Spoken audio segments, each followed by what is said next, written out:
Jenius Medis. Lanjut lagi, jangan lupa like, komen dan share cerita ini ke media sosial yang sahabat punya. Terima kasih. Bab 4-7 1 jam kemudian. Kitab suci medis yang sangat mendalam, kombinasi dari jalur medis dan seni bela diri. Saya telah memenuhi syarat untuk jalan pengobatan, tetapi saya bahkan tidak memiliki hak untuk memasuki dao bela diri. Juga, berdasarkan persyaratan masuk, pemurnian tubuh terlebih dahulu harus menghilangkan kotoran. Dia terkejut. Untuk memurnikan tubuh, seseorang harus berlatih untuk menghilangkan akumulasi kotoran di dalam tubuh dan membuka meridian. Tahap ini adalah tahap dasar kultivasi, yang disebut tubuh alam pemurnian. Sepertinya dia perlu melatih tubuhnya lebih banyak di masa depan. Melompat dari tempat tidur, dia melihat dirinya di cermin, penuh percaya diri, saya pasti bisa membuktikan bahwa saya tidak bersalah kepada semua orang. Jika itu terjadi kemarin, dia mungkin tidak berani membuktikan kepada semua orang bahwa dia tidak melanggar peraturan rumah sakit dan menyelamatkan orang, tidak merugikan mereka. Tapi sekarang, dia memiliki keyakinan penuh. Suatu hari, dia akan menghapus keluhannya. Tok, tok, tok. Saat Jericho Lee mulai bersemangat, ada ketukan di pintu asrama. Saat mereka membuka pintu, bibi manajer asrama berkata dengan wajah datar, Jericho Lee, kan? Kamu belum pindah. Kamu sudah dikeluarkan dari sekolah dan tidak bisa tinggal di sini lagi. Sekolah sudah memberitahuku bahwa kamu harus berangkat hari ini. Sebegitu mendesaknya. Jericho Lee mengerutkan alisnya. Dia baru saja dikeluarkan kemarin, dan hari ini dia akan diusir. Sekolah ini benar-benar tidak menyukainya sama sekali. Bibi, tidak bisakah kamu menunda dia selama beberapa hari? Aku belum menemukan tempat tinggal baru, tidak. Ini keputusan sekolah, aku tidak bisa melakukannya. Wajah manajer itu dipenuhi ketidaksabaran saat dia mendesak, kemasi barang-barangmu dan cepat pergi. Baiklah, begitu. Aku akan mengemas barang-barangku dan segera pergi setelahnya. Lee. Jericho Lee tidak berdaya. Dia awalnya ingin tinggal beberapa hari lagi, mencari tempat tinggal baru, dan kemudian pindah. Dia juga tidak ingin mengganggu. Dia mengeluarkan barang bawaannya dari asrama, mengambil pakaiannya dari lemari, dan memasukkan semua bukunya ke dalamnya. Dia tidak meninggalkan satupun barang yang bisa dia bawa. Setelah berkemas, dia berdiri di dekat pintu dan memandangi asrama yang kosong dan menghela nafas. Itu teman sekamar mereka mungkin sudah tahu bahwa dia telah dikeluarkan dari sekolah. Namun, mereka tidak melihatnya selama 2 hari terakhir, jadi mereka mungkin sengaja menghindarinya. Dengan senyum mencela diri sendiri, dia menutup pintu, membuka pegangannya. Kopernya dan menyeretnya keluar. Berjalan keluar dari asrama dan masuk ke kampus yang dikenalnya, ternyata hatinya sangat tenang. Dia mengira setelah dikeluarkan dari sekolah, dia akan sangat bernostalgia dengan sekolah tersebut, namun pada akhirnya, emosinya tidak berfluktuasi sama sekali. Saat dia berjalan, beberapa orang yang mengenalinya menunjuk ke belakangnya sambil sesekali mencibir. Jericho Lee mengabaikan ejekan itu dan berjalan melewati kerumunan.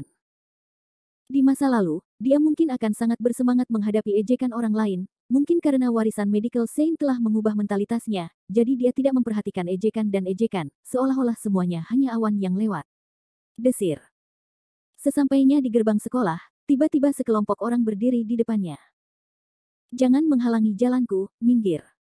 Jericho Lee memandang orang di depannya, lalu berbalik dan pergi. Tanpa diduga, orang lain telah bergerak dan menghalangi jalannya. Wajah Jericho Lee berubah, dia berhenti dan menatap mereka, apa yang mereka coba lakukan dengan menghentikannya. Yo, bukankah itu anjing tunawisma yang dikeluarkan dari sekolah? Pemuda terkemuka itu memperlihatkan cibiran di wajahnya, matanya mengamati Jericho Lee, melihat Jericho Lee mengenakan pakaian murahan dan lusuh, mau tak mau dia menunjukkan ekspresi jijik. Benar, mereka sudah diusir dari asrama sekolah. Yang bisa mereka lakukan hanyalah membereskan kekacauan mereka sendiri dan melarikan diri, ejek seseorang di belakang pemuda itu. Kamu tidak bisa mengatakannya seperti itu. Dia adalah siswa berprestasi yang bahkan tidak memperhatikan peraturan rumah sakit rakyat. Asrama belaka bukanlah apa-apa. Nantinya akan ada orang penting yang mengundangnya menjadi tamu di hotel mewah. Orang lain juga mengejeknya, tapi kata-katanya penuh dengan sarkasme. Karena Jericho Lee dikeluarkan dari sekolah, dia tentu saja tidak bisa terus tinggal di asrama sekolah. Adapun fakta bahwa orang-orang besar mengundangnya sebagai tamu, itu jelas merupakan ejekan. Itu karena Jericho Lee telah melakukan pelanggaran besar sehingga dia berakhir seperti ini. Orang besar yang memintanya untuk menginap di hotel mewah kemungkinan besar karena dia menginginkan nyawanya. Hati Jericho Lee sedikit menegang saat dia menurunkan kelopak matanya, itu bukan urusanmu. Aku ingin pergi, tolong jangan menghalangi jalanku. Pemuda itu memandangnya, tiba-tiba menunjuk ke arahnya dan tertawa, hehe, apakah kamu melihat itu? Orang ini tidak menganggapku serius. Salah satu anteknya langsung berteriak dengan dingin, bocah, tahukah kamu siapa kamu? Diajak bicara. Kamu berani menggunakan kata-kata seperti itu, apakah kamu bosan hidup? Mata Jericho Lee berkedip-kedip, dan berkata dengan suara berat, saya tahu, salah satu pengganggu paling terkenal di Universitas Kedokteran, Ma Yishan. Mendengar ini, Ma Yishan tidak tampak marah, dan memandangnya dengan jijik, nak, kamu benar-benar berani mengatakan itu. Tidak tahu apakah aku bisa meremukkanmu dengan satu jari.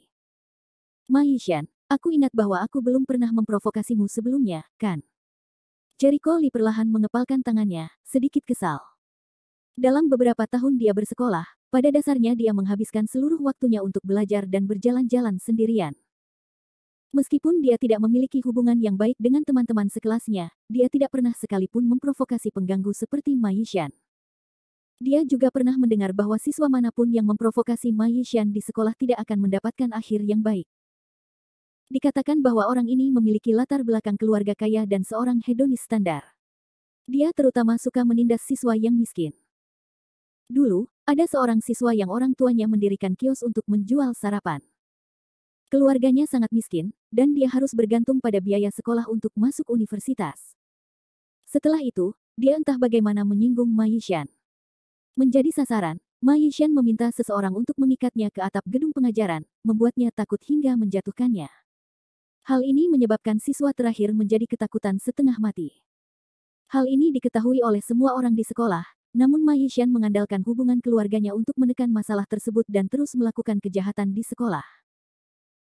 Terbukti, setelah dikeluarkan dari sekolah, Ma Yishan yang suka menindas yang lemah, beberapa kali berlari dan menginjak-injaknya.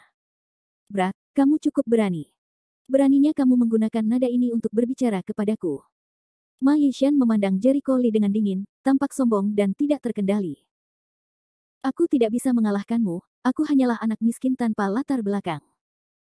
Kamu tidak bisa mendapatkan keuntungan apapun jika mencari masalah denganku, jadi mengapa kamu bersikeras melawanku? Mata Jericho Lee berbinar. Saat ini dia tidak memiliki kemampuan untuk menjadi sombong, jadi jika dia melawan Ma Yishan secara langsung, dia akan dirugikan. Hahaha. Ma Yishan tertawa keras, dan memandang Jericho Lee dengan ejekan tertulis di seluruh wajahnya, kamu ingin pergi, kan? Kumohon.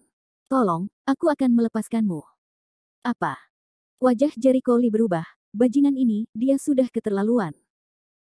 Ma Yishan merentangkan kakinya, dan dengan cibiran di wajahnya, dia menunjuk ke selangkangannya, merayaplah ke sini, dan aku akan melepaskanmu.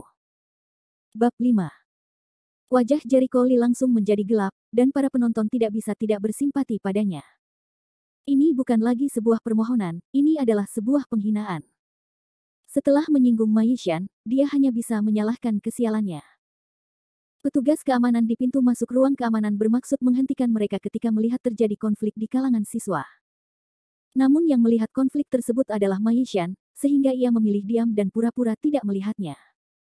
Jangan pernah berpikir tentang itu, wajah Jericho Lee berubah drastis. Tidak peduli apapun, dia tidak bisa melakukan itu. Bagaimana dia bisa menghadapi seseorang setelah dia naik? Zhou Kai, Zhao Hu, apakah kamu mendengar itu? Aku tidak menyukainya. Ma Yishan tersenyum sinis sambil menatap kedua saudara laki-lakinya. Dia cukup tangguh. Bukankah ini sederhana? Zhao Hu, ayo kita lakukan. Ayo tunjukkan padanya beberapa warna. Keduanya berbicara dan bergegas maju untuk meraih Jericho Lee. Jericho Lee tampak khawatir dan mundur beberapa langkah, apa yang kalian rencanakan? Kamu ingin menghindari hal ini setelah memprovokasi Tuan Muda Ma. Zhou Kai tertawa sinis, dan bergegas maju untuk meraih lengan Jericho Lee. Enyahlah. Jericho Lee berteriak, dan melambaikan tangannya dengan keras. Awalnya, Zhou Kai tersenyum riang saat dia bersiap untuk meraih bahu Jericho Lee dengan tangannya, tapi dia tiba-tiba merasakan kekuatan besar datang dari tangannya. Wajahnya berubah, dan dia tidak bisa bereaksi sama sekali, dan malah tersandung beberapa langkah ke belakang, langsung jatuh ke pantatnya. Jericho Lee terkejut, dan menatap tangannya dengan tidak percaya. Sepertinya kekuatannya meningkat. Mungkinkah karena warisan Medical Saint yang memodifikasi tubuhnya dan meningkatkan kebugaran fisiknya? Nak, apa yang kamu lakukan? Zhou Kai merangkak dari tanah, wajahnya berubah saat dia menatap Jericho Lee. Mungkinkah itu kekuatan anak ini? Aku tidak pernah memprovokasimu, jadi jangan bertindak terlalu jauh. Jericho Lee berkata dengan wajah dingin. Dia yakin dia tidak salah sekarang. Kamu mendekati kematian. Zhou Kai mendengus, dia berbalik dan berteriak ke arah Zhao Hu, kemari dan bantu, serang. Zhao Hu segera menerkam, keduanya dengan agresif menangkap tangan Jericho Lee, satu di kiri dan satu lagi di kanan. Sialan. Lepaskan aku. Jericho Lee segera meronta, namun kali ini dia tidak mampu meronta dengan bebas.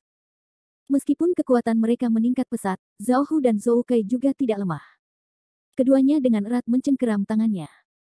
Karena tidak punya pengalaman bertarung, dia tidak punya jalan keluar, jadi dia tidak bisa bergerak sedikit pun.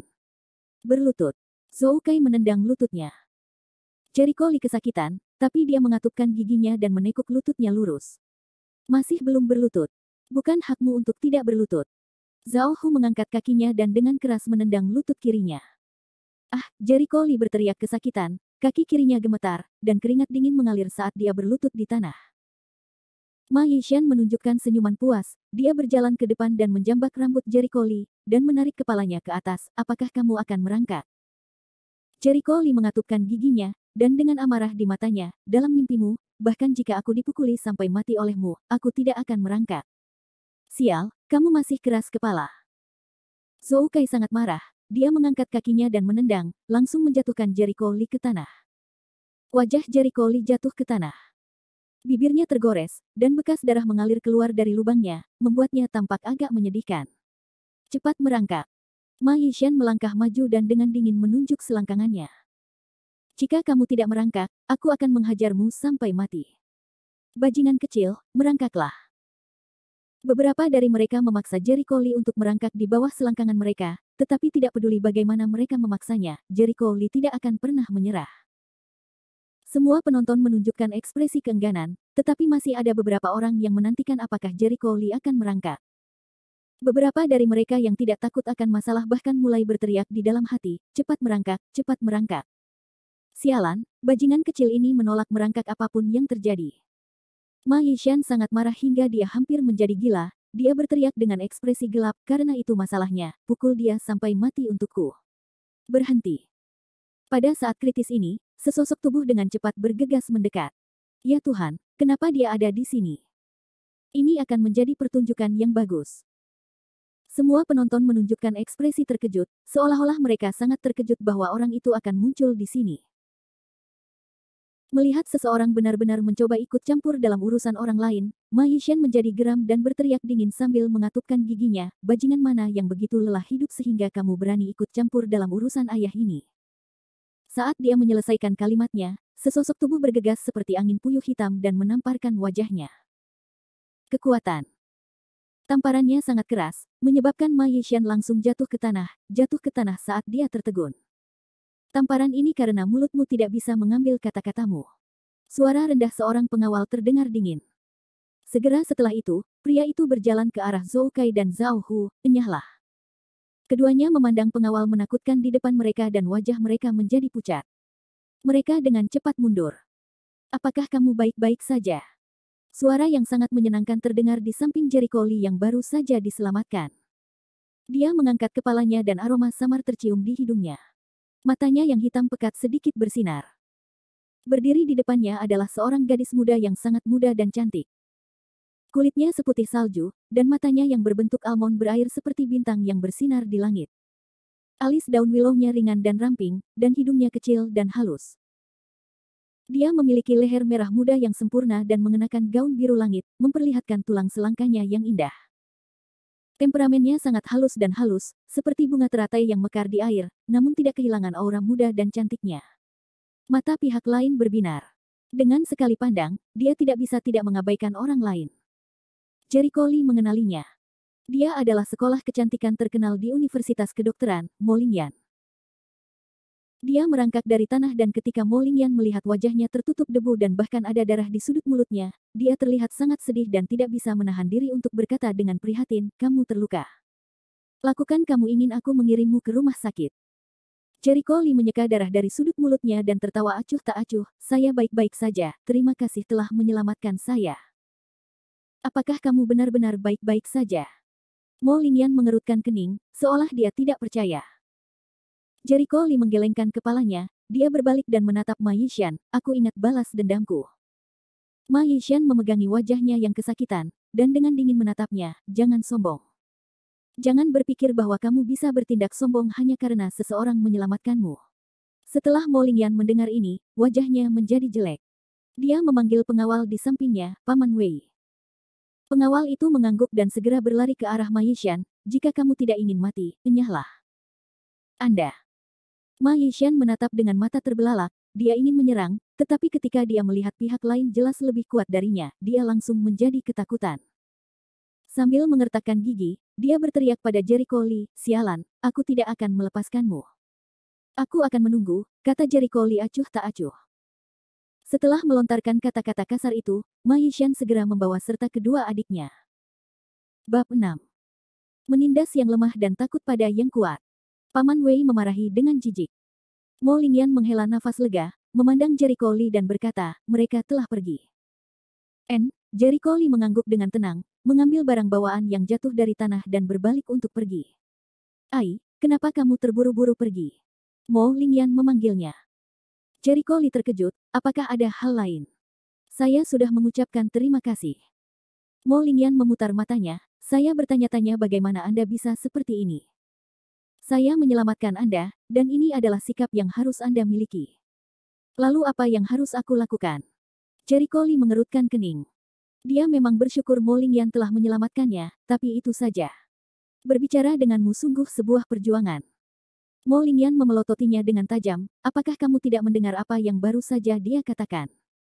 Dia tidak akan membiarkanmu pergi." "Aku mendengarmu," kata Jericho Lee dengan tenang.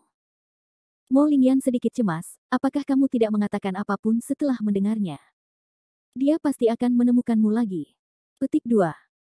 "Hei, apakah kamu tidak takut mereka akan menemukan masalah denganmu lagi?" Mo Lingyan tidak tahu harus berkata apa lagi. Kerutan di dahi Jericho Lee semakin dalam, "Kamu menyelamatkanku, aku berterima kasih padamu, tapi ini masalahku. Lebih baik kamu tidak terlibat denganku, kalau tidak kamu akan mendapat masalah." Wajah Mo Lingyan menjadi dingin, "Apakah aku benar-benar orang yang pengecut di matamu? Aku hanya menyelamatkanmu karena kamu berdiri dengan berani untuk menyelamatkan orang. Aku mengagumi keberanianmu."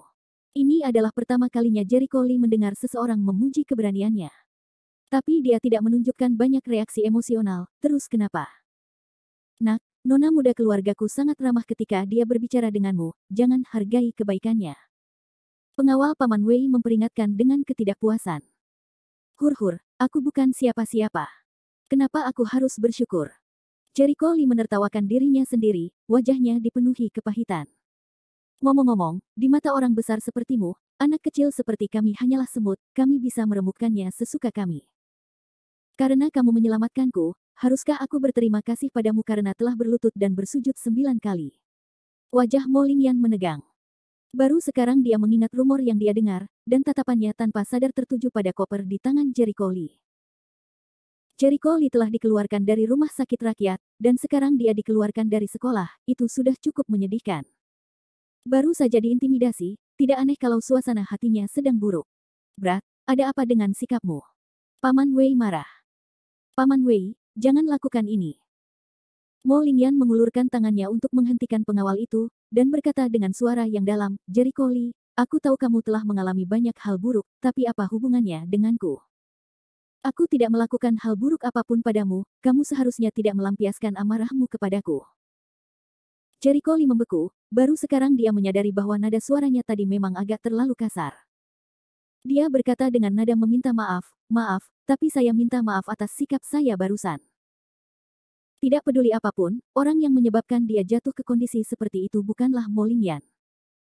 Dia tidak memiliki kualifikasi untuk bertindak melawan Mo Lingyan, lagi pula, dia baru saja diselamatkan olehnya. Melihat dia meminta maaf, ekspresi Mo Lingyan melembut, apa rencanamu di masa depan? Saya tidak tahu, jawab Jericho Lee terus terang. Faktanya, dia benar-benar tidak tahu harus pergi ke mana selanjutnya. Tidak ada rumah sakit yang berani memintanya di kota Lusu, dan sekolah juga mengeluarkannya. Dengan kota Lusu yang begitu besar, sepertinya tidak ada tempat baginya untuk tinggal. Mendengar ini, Mo Lingyan mau tidak mau berkata, bagaimana kalau aku mencarikan tempat tinggalmu? Jericho Lee menggelengkan kepalanya dan menolak, tidak perlu. Orang yang saya sakiti memiliki latar belakang yang bagus.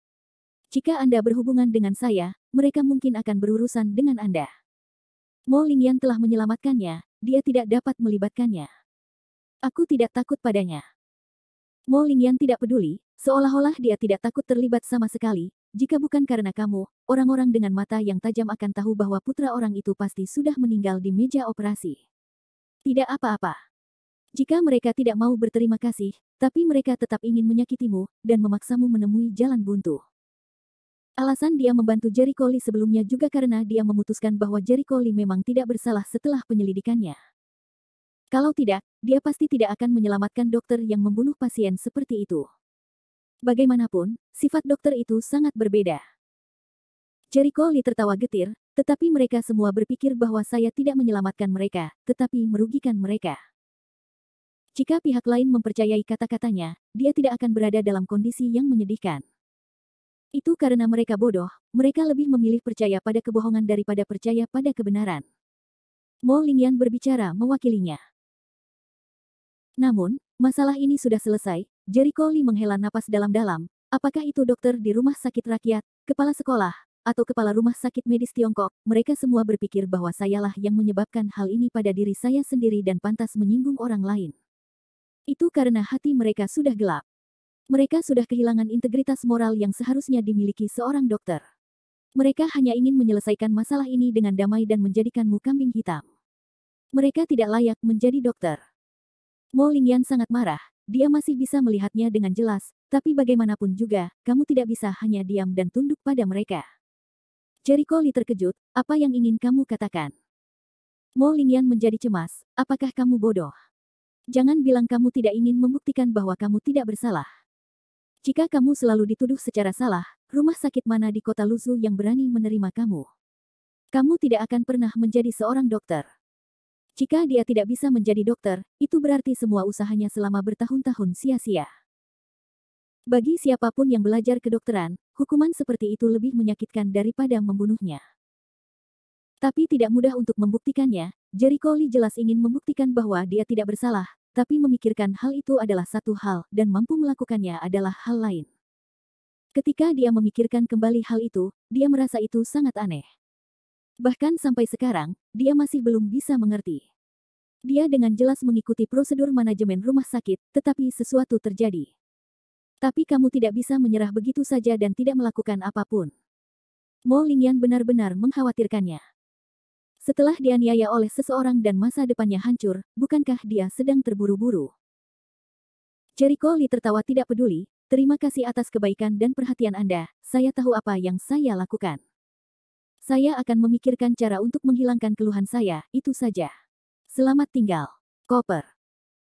Mo Lingyan ingin menghentikannya, tapi dia tidak menyangka Jericho Lee akan pergi dengan tergesa-gesa dan tidak bisa meneleponnya kembali. Paman Wei melihat ke belakang Jericho Lee, Nona, dia pergi. Orang ini, Mo Lingyan mengerutkan bibirnya, berbalik dengan marah dan berjalan menuju Bentley perak yang diparkir tidak jauh dari sana, abaikan dia, ayo pergi. Dia benar-benar tidak tahu apa yang baik untuknya. Dia merawatnya dengan niat baik, tapi dia tidak menghargainya sama sekali. Dia pantas dijebak. Paman Wei menggaruk bagian belakang kepalanya dan mengikuti anak muda itu ke mobil. Hehe, bagaimana? Bocah itu pergi. Ada juga seorang lelaki tua di kereta. Dia memandang cucunya sambil tersenyum. Melihat penampilan cucunya yang marah, dia tidak bisa menahan tawa dan berkata, ayo, siapa yang membuat marah Yan keluarga kita? Bab 7. Bukankah itu sebodoh itu? Mo Lingyan mendengus. Orang tua itu menggoda sambil tersenyum, oh, anak itu sangat berani, kulitnya gatal. Biarkan Paman Wei memberinya pelajaran di lain hari. Biarkan saja, dia pantas dipukuli sampai mati. Wajah kecil Mo Lingyan penuh amarah, dan sangat imut. Saya membantunya mengatasi keluhannya, tapi dia tidak menghargainya sama sekali. Senyuman di wajah lelaki tua itu tidak berubah. Bukannya dia tidak menghargaimu, tapi dia tahu bahwa dia telah menyebabkan banyak masalah untukmu. Tanpa menyebutkan apapun lagi, anak ini adalah seseorang yang mengenalnya. Situasi kita sendiri. Tapi kami tidak takut dengan kawan Ki itu. Kakek, jika kamu berbicara, orang Ki itu tidak akan berani melakukan apapun padanya. Mo Lingyan tidak setuju. Mungkin bukan itu masalahnya, lelaki tua itu menggelengkan kepalanya. Aku memang bisa mengintimidasi dia dengan kata-kataku, tapi dia bisa secara terbuka dan penuh hormat menyetujui saya, dan dia masih bisa melakukan hal-hal buruk secara diam-diam. Mo Lingyan sedikit terkejut, kalau begitu, bukankah Jericho Lee pasti akan mati? Saya tidak yakin, lelaki tua itu mengerutkan kening. Meskipun si kecil itu sangat pemberani, saleh, dan pemberani, pada akhirnya pengalamannya di masyarakat masih terlalu sedikit, sehingga dia tidak tahu betapa berbahayanya orang. Membiarkannya sedikit menderita juga bisa memberinya ingatan yang baik, itu bukan sesuatu yang bisa dipaksakan dalam keadaan apapun. Mampu menonjol dalam jangka waktu yang lama membuat seseorang merasa benar, namun memiliki keberanian dan keberanian, namun bukan kecerdasan atau strategi.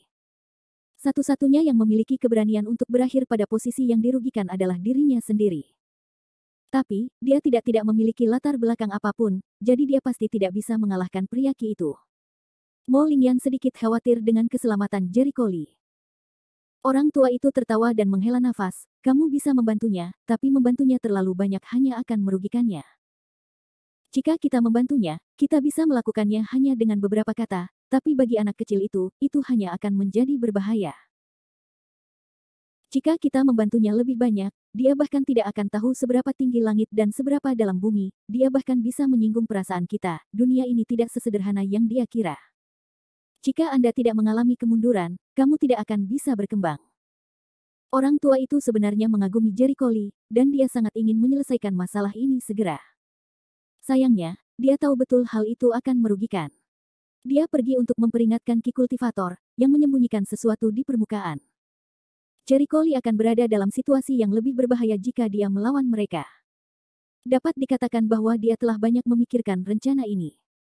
Orang tua itu mengangguk puas. Jika kamu bisa mengerti, maka aku tidak akan mengatakan semua ini dengan sia-sia. Tetapi kakek, pria Ki itu sepertinya sedang mencarinya, seolah-olah dia ingin membunuhnya, kita tidak bisa hanya duduk diam dan menonton, kata Mo Lingyan.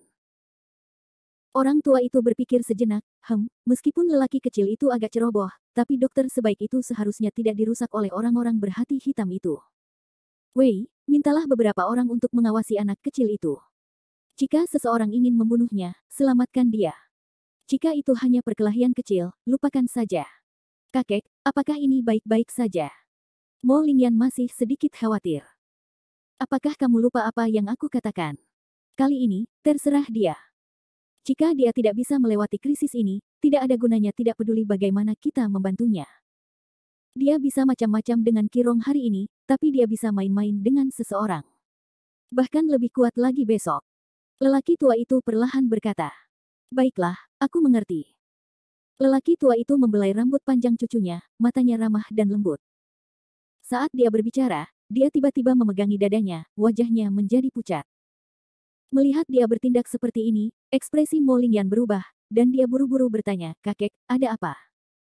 Orang tua itu menghela nafas dan menggelengkan kepalanya, bukan apa-apa, hanya kebiasaan lama. Mo Lingyan dengan cepat membuka jendela untuk membiarkan bagian dalam bernafas. Pada saat yang sama, dia membelai punggung lelaki tua itu untuk membiarkannya bernapas. Kulit lelaki tua itu dengan cepat menjadi lebih baik. Dia mengangkat kepalanya untuk melihat pengawal di belakang kursi pengemudi. Paman Wei, kendarai mobilnya, kami akan kembali dulu. Oke, Paman Wei segera menyalakan mobilnya, dan setelah serangkaian ledakan, mobil itu melesat seperti anak panah. Setelah meninggalkan Universitas Kedokteran, Jericho Lee berdiri di jalan dan melihat sekeliling, merasa sangat bingung. Seluruh kota tampak tidak cocok dengannya, dan dia tidak tahu kemana harus pergi. Gila, ngapain kamu melamun, jangan menghalangi jalan. Seorang pemuda yang lewat memarahi mereka. Jericho Lee sadar kembali, dia menggelengkan kepalanya dan menarik napas dalam-dalam, ini bukan waktunya, dia bingung. Dia mengeluarkan dompetnya dan melihatnya. Dia tidak bisa menahan senyum pahitnya. Total kekayaannya saat ini kurang dari $1.000. Uang kecil ini, di kota Luzhu yang harganya tinggi, tidak dapat dipertahankan selama berhari-hari. Lupakan saja, ayo cari hotel kecil untuk menginap dulu. Kalau tidak, membersihkan kesalahan diri sendiri adalah hal kedua. Memecahkan masalah kelangsungan hidup adalah hal yang paling penting. Dia datang ke lingkungan tua di bagian kota tua. Dia tahu ada beberapa hotel murah di dekatnya, dan dia tidak mampu tinggal di hotel mewah itu dengan uangnya. Seharusnya di sini, kata Jericho Lee setelah lama mencari. Dia melihat papan kayu tergantung di bawah ruangan berubin yang rendah. Di zaman sekarang ini, memiliki rumah beratap genteng yang kecil dan usang di kota besar sungguh tak terbayangkan. Jericho Lee melihat tanahnya masih tertutup tanah dan masih banyak sampah di permukaannya. Tanpa mempedulikan hal lain, dia berjalan ke pintu masuk ruang ubin kecil dan berteriak ke arah dalam, apakah ada orang di sini? Saya ingin tinggal. Serangkaian langkah kaki tergesa-gesa keluar dari dalam ruang ubin, hanya untuk melihat seorang wanita paruh baya memegang kain pel berjalan keluar. Saat dia melihat Jericho Lee, dia langsung tersenyum. Masuklah. Dia mengesampingkan bebannya dan berinisiatif berlari untuk membantu Jericho Lee membawa barang bawaannya. Sikapnya sangat ramah, ayo, nak. Jericho Lee masuk ke dalam rumah. Rumahnya tidak besar, hanya sekitar 70 hingga 80 meter persegi. Bagian dalam rumah relatif gelap, tetapi agak bersih. Dari kelihatannya harus sering dibersihkan. Wanita paruh baya itu mengambil bangku kecil dan menggunakan kain untuk menyekanya hingga bersih, meletakkannya di depan Jericho Lee. Anak muda, apakah kamu lelah? Duduk. Jericho Lee bukanlah orang yang tidak masuk akal dan juga tidak kotor. Dia duduk dan berkata, saya datang ke sini untuk tinggal. Wajah keriput wanita itu tersenyum, aku tahu kamu datang untuk tinggal. Tempat ini tidak mudah ditemukan. Ikutlah denganku, akan kutunjukkan tempat tinggalmu. Sambil berjalan, dia tersenyum dan bertanya, anak muda, apakah kamu orang lokal atau kamu orang lokal? Bukan orang lokal, dari desa. Jericho Lee menjawab sambil tersenyum. Yo, sedang mencari pekerjaan. Wanita itu tampak terkejut. Bisa dibilang begitu, Jericho Lee tidak tahu bagaimana menjelaskannya, jadi dia tidak mengatakan apa-apa lagi mengenai hal ini.